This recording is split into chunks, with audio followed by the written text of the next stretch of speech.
Peter Matthews is a professor of political science at the Cypress College in the U.S. He joins us from Los Angeles. Thank you for joining us on the program. You're welcome. Do you think that Trump's criticism of the WHO has merit? Well, I do believe that the WHO is a valuable organization. It's made mistakes in the past. It certainly has victories as well. It eradicated smallpox completely. It reduced polio to 99%. By 99%, it's virtually gone, polio. And these are some of the victories of the WHO. And it's very important to have that organization that was founded back in 1948 under the United Nations. And it needs to work, especially in this crisis of coronavirus, a global pandemic.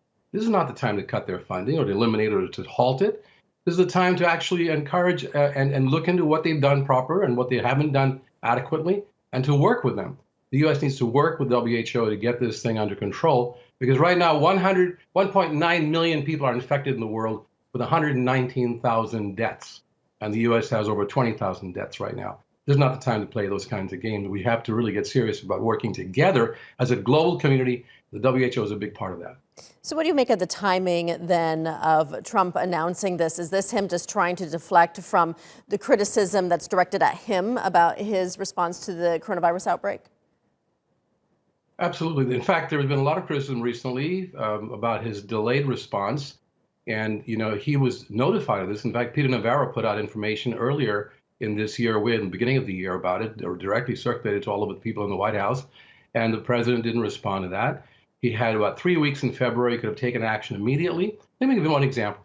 He actually invoked the Defense Production Act, which enables him, if he actually puts it into use, to force the American corporations to make and mass produce masks, equipment for medical workers, and to produce ventilators.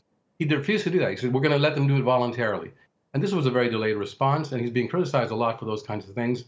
And finally, he's come aboard and is doing the right thing now in terms of the distancing of the people and making Americans be really aware of the seriousness of this. But it's time to move forward together on this with the world community. And I do believe he's been trying to deflect some of the criticism that's been coming his way. Mm-hmm. The U.S. is the largest funder of the WHO. Where do you think we'll see cuts if it comes to that? Is this going to affect healthcare workers out in the field?